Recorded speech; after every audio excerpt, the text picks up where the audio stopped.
Gautam Buddha's chief disciple, Ananda, was also going through the same situation. Whenever he would sit for meditation, millions and millions of thoughts would come and disturb him. He was fed up, and so one day while walking with Buddha, he decided to ask. He asked, Master, why is it that I am not able to meditate? Why is it that I get distracted to the many thoughts that come to my mind when meditating? Please help me, Master. Please help me find the answer. Buddha just looked at Ananda, smiled, and said, Let's walk. They started walking through the dense forest.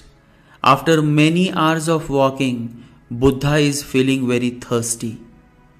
He says to Ananda, Ananda, you go back. Just 3-4 miles back, we passed a small stream of water. You bring a little water. Take my begging bowl. I am feeling very thirsty and tired. He had become old.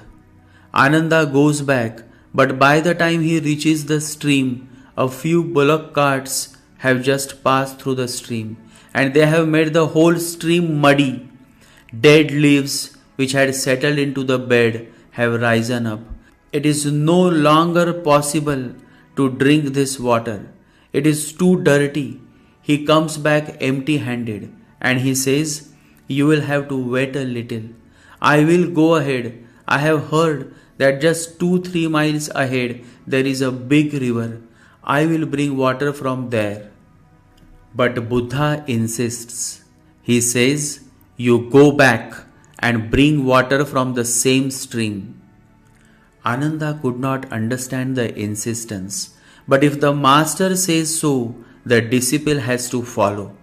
Seeing the absurdity of it, that again he will have to walk 4 miles back, and he knows that the water is not worth drinking, still he goes. When he is going, Buddha says, And don't come back if the water is still dirty. If it is dirty, you simply sit on the bank silently. Don't do anything. Don't get into the stream. Sit on the bank silently and watch. Sooner or later, the water will be clear again, and then you will fill the bowl and come back. Ananda goes there. Buddha is right. The water is almost clear. The leaves have moved. The dust has settled. But it is not absolutely clear yet. So he sits on the bank, just watching the river flow by. Slowly, slowly, it becomes crystal clear. Then he comes dancing. Then he understands why Buddha was so insistent. There was a certain message in it for him. And he understood the message. He gave the water to Buddha and he thanked Buddha. He touched his feet. Buddha says, What are you doing? I should thank you that you have brought water for me. Ananda says, Now I can understand. First I was angry. I didn't show it. But I was angry because it was absurd to go back. But now I understand the message. This is what I actually needed in this moment.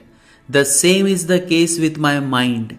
Sitting on the bank of that small stream, I became aware that the same is the case with my mind. If I jump into the stream, I will make it dirty again. If I jump into the mind, more noise is created. More problems start coming up, surfacing. Sitting by the side, I learned the technique. Now I will be sitting by the side of my mind too, watching it with all its dirtiness and problems and old leaves and hurts and wounds and memories, desires. Unconcerned, I will sit on the bank and wait for the moment when everything is clear. And it happens on its own accord. Because the moment you sit on the bank of your mind, you are no longer giving energy to it. This is real meditation. Meditation is the art of transcendence. Just be a witness to all your thoughts. Just wait till the rain of thought stops. And as you start witnessing, the rain of thoughts will stop. And you will be then able to taste the nectar of joy for the very first time in your life. And once you get addicted to such a heavenly divine joy, then no other substance can satisfy you.